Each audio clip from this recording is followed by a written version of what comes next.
What's up? Today we're balling. Why? Because we got a pink shirt. So let's dive into it. It's the 2nd of November, Sunday, 2025, and that means that we're heading into the second to last month of the year, and October has just ended. So, what we're gonna do today is we're gonna talk about learning lesson, or first a report on last month.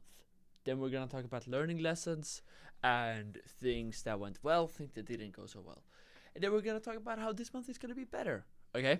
So first things first, and also some mistakes, right? So first of all, update. We signed 5 clients. We ended up on a 28% net profit, 74% gross profit, and we ended up with less than 100K in revenue. And cash collected was really slow last month. So that's what happened.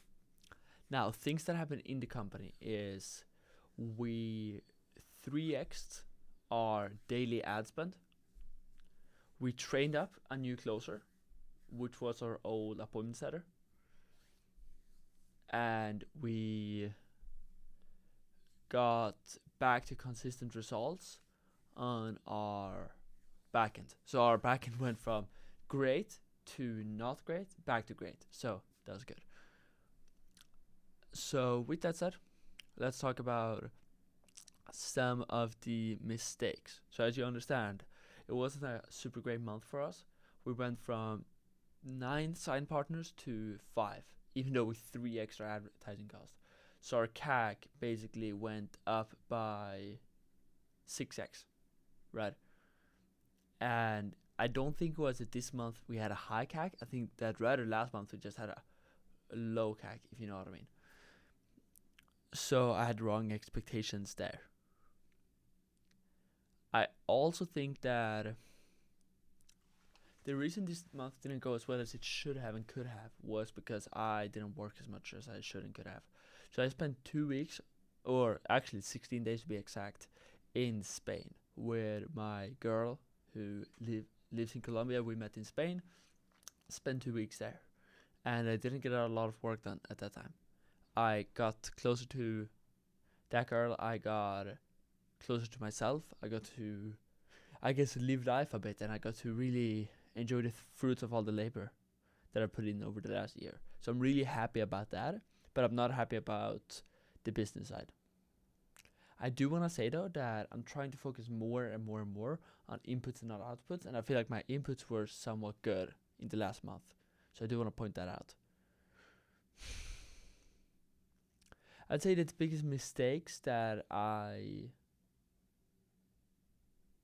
made this month was number one, trying too many things at a time without actually having proper tracking in place. Secondly, not planning my next day the day before. So I'm sure you guys know that the quote, if you fail to plan, you plan to fail. And I think that's very true. So if you fail to plan tomorrow, you plan to fail tomorrow. I'll repeat that. If you fail to plan tomorrow, you plan to fail tomorrow. And I think I failed to plan tomorrow a lot of days, almost, I'd say even a majority of the days, which is something that needs to change. So I made a commitment that before I leave this office, the next day will always be planned. I also think I did another mistake this month, which was, I'm glad that I realized this, but I have this one, it's so silly, but I have this one video game that I play, and it's the only video game I would ever consider playing. And I don't play video games, I'm not that kind of guy. But it's this one game that's super simple. You can play it on your phone, and I started playing it about 2 months ago, after not having had the app for it for like, what is it, like 2 years. Just a friend of mine was like, "Hey, do you remember this game? We should play." And I downloaded it to play one match. Then I ended up getting it as a really, really bad advice that I've just been trying to kill. So this month, after my trip, on the 25th, so towards the end of the month, I said now's enough. So I removed the app and I said I'm not gonna reinstall this app until I hit 100k profit with the company, and probably not until I hit 300k profit with the company, right? So that was my realization there.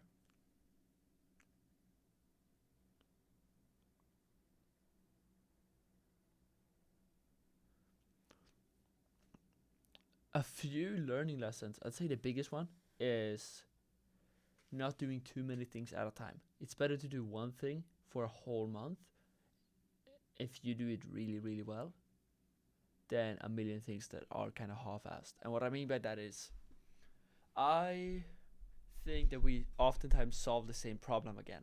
So if you run a company where you have a sales engine, how many times have your close rate gotten low? And you spent a period of time to fix that constraint. You moved on to other things, and then the sales constraint came back up, right? Or was it really even fixed in the first place before you hopped to something else? Is a question worth asking. So I realized this, and I realized how oftentimes I try to do so many things at the same time, and our company does, and we don't track the results. Number one. Secondly, we don't give enough time for each test. 3, we do multiple tests at the same time in the same department. So I've switched my mindset around that from like speed, speed, speed. How can we implement everything and innovate the fastest? To how can we choose what to do selectively, and how can we make sure that that one thing we put our resources and attention to is the right thing, and how can we make sure that we actually track the data on that one thing and that we do it the right way and that we solve it so well so it's never a problem again. For example, if I decide we're gonna double our close rate from 15 to 30% for Instamath, which is what we're working on this month, how can I make sure that we double our close rate this month?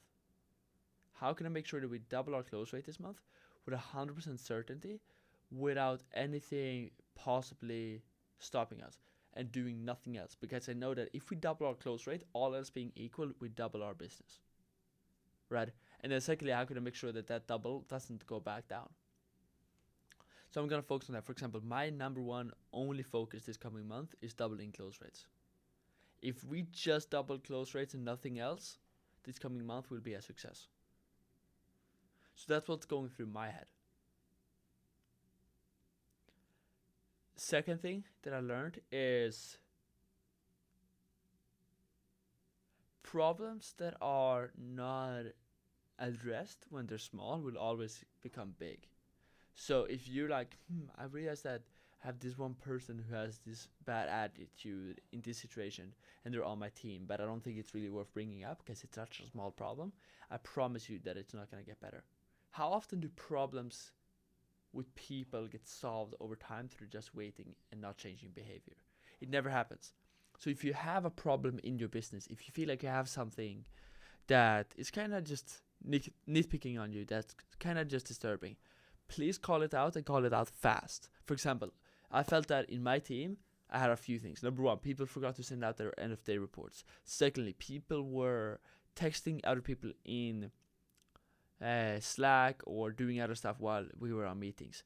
And a third was people would come late to meetings in one specific department. Not every department, but in one specific department.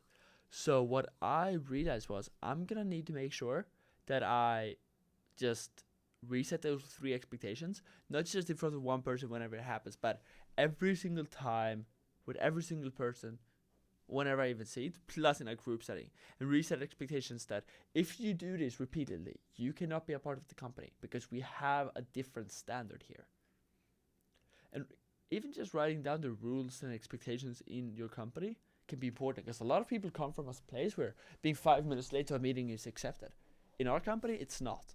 So you need to set that expectation with people.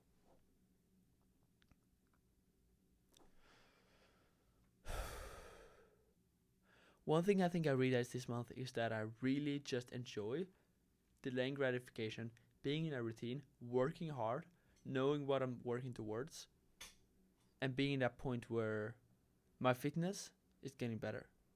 My business is getting better. My discipline is getting better. Every part of my life is getting better. I really enjoy that part of life.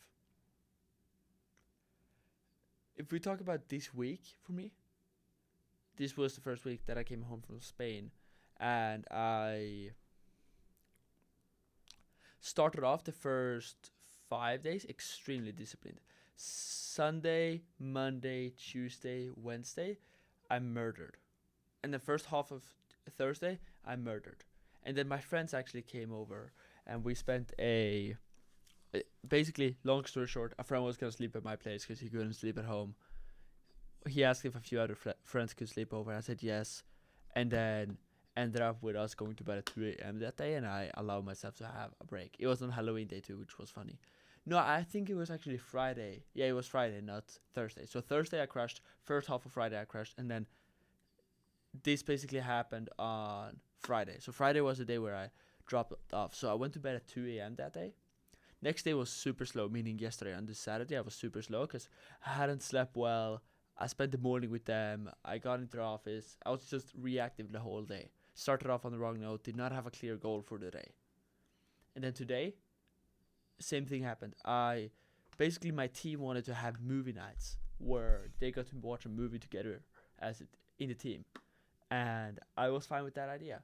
And then my executive assistant said, "I really think you should join because I think that you would show the team that we're serious about this idea if you joined." Looking back on it, I should have said, "No, that doesn't align with my goals and my priorities, so I'm not going to join." But I saw her point, and I decided to join in. That led to me getting in bed 2 hours later than I was supposed to, which then led to me waking up slower today, me sleeping in for an hour more than I should have, therefore messing up my sleep routine for a second day in a row, then not having a plan for the day, then ending up in a really reactive state 75% of the day. So, that was that. Another thing that happened was that I did a time tracker this week, meaning basically a time study where I looked at what I was doing every 15 minutes. And I think it was extremely insightful for me to see where I'm really spending my time. And seeing that I'm only actually doing what I'm supposed to be doing with my day about 75% of the day. And that might sound good, but when you understand what that really means, about 25% of the day I'm not doing what I could be doing, which means that I have like a 20% unlock in productivity. I find that very, very, very scary. So, but also positive. So I learned that about myself. I'm glad we kept tracking our finances this month. That really helped. Now let's talk about next month. So, November. In November, we want to hire one media buyer, 2 ISAs, ramp up our marketing department, scale ad spend from $500 a day, which is at currently, to $1,000 a day, so doubling ad spend, and ramping up this new closer. He took his first 6 calls last week, ramping him up to a 30% close ratio, which I'm 100% sure he's going to be able to do.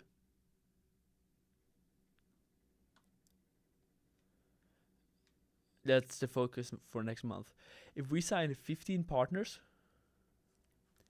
we should cash collect about 90 to 100k. If we cash collect 90 to 100k, we should do about 40 to 50% cash flow. So not net profit margins, but cash flow on the cash we collect. So that's interesting. That's the goal. I think that's possible.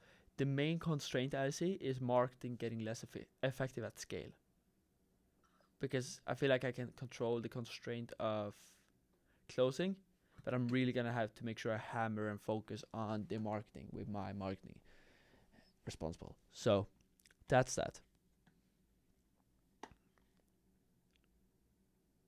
If there's one piece of advice I could leave to September Edvin, or end of September, beginning of October Edvin, what I would tell that guy is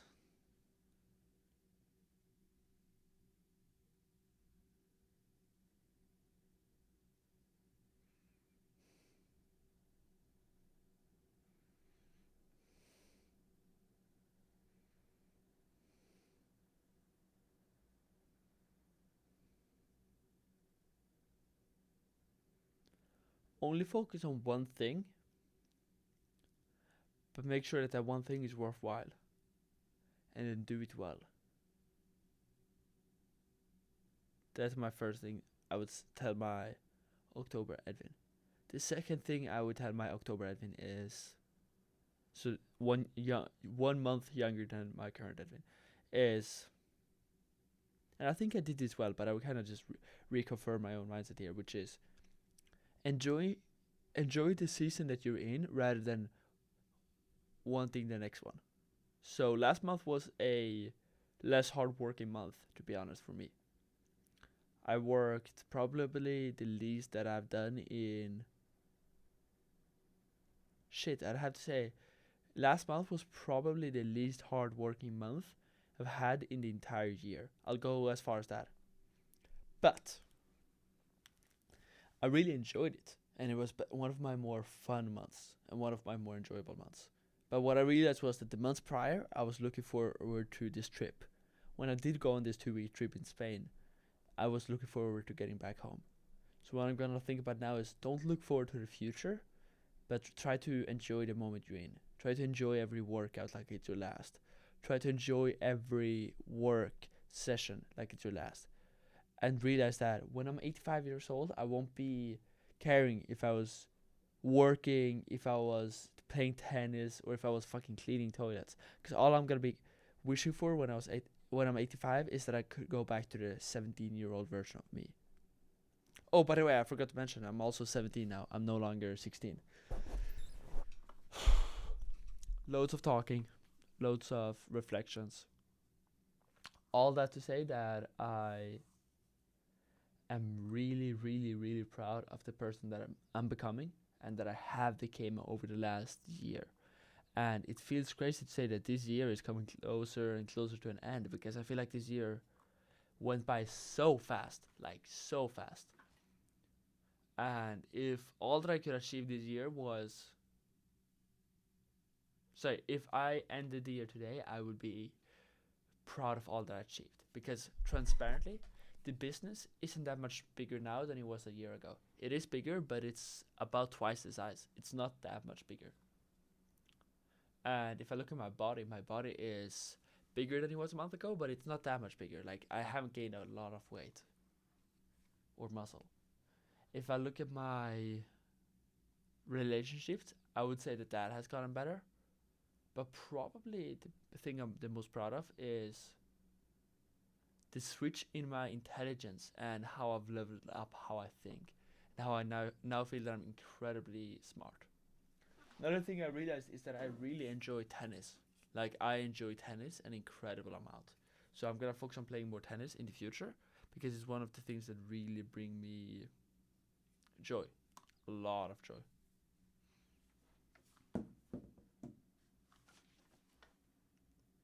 With that said, I'm gonna ask a question so that next week when I record a video, I can answer that question. And my question is gonna be,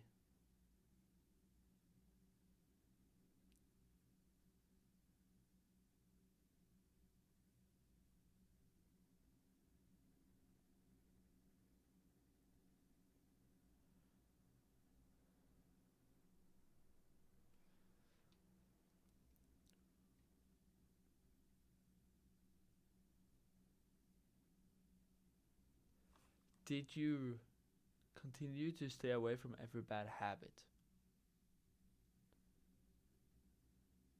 With that said, that's all I got for you guys today. One last talking point is I'm really going back and forth on if I should focus on starting to build a brand or not. And I don't know what I'm thinking, but whether it should be that I start tweeting every day, whether it's that I should start posting these YouTube videos more consistently and often, maybe twice a week.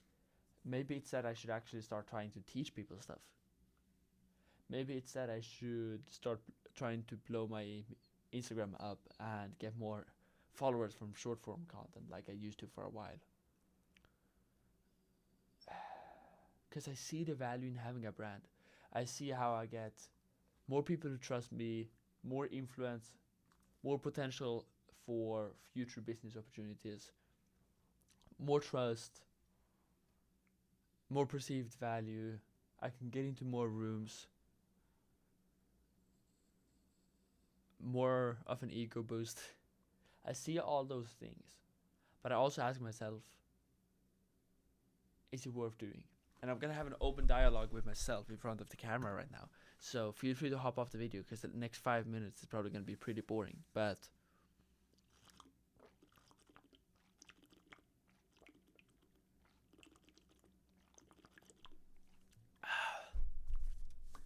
I'm thinking about it, and I say to myself,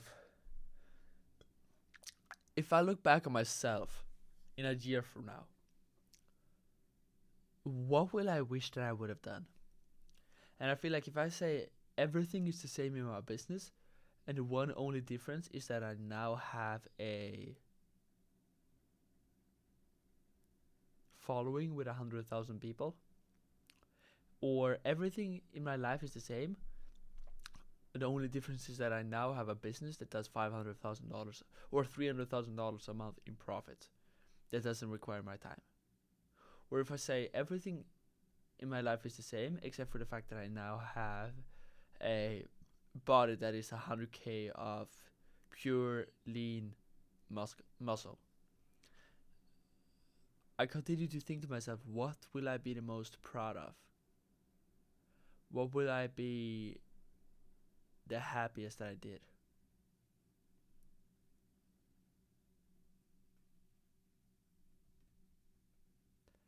And I do not have that answer.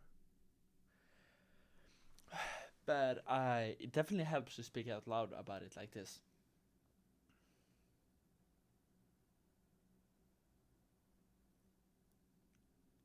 I do think that if I had to choose one thing, it would be the business. But I continue to want to think, why can't I just build a business and hit my goal physique and hit my follower goal? But I continue to learn over and over again that in theory that's very possible. In practice that never happens.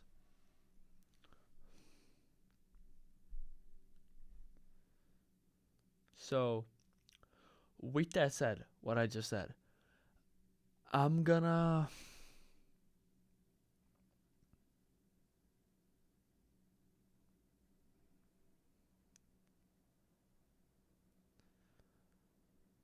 focus the majority of my attention on building the business of my dreams next month.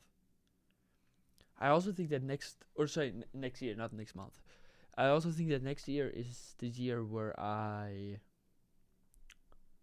potentially move out of Sweden to get a total mindset shift. And it might be because next year I'm turning 18. I have the freedom to do whatever I want. And it might be, and I'm gonna have the money to do whatever I want. So I might be like, okay, I'm done with this. Let me just go to US and build a different life with a different lifestyle. I don't know about that. I might also not. We'll see. That's all I got for today.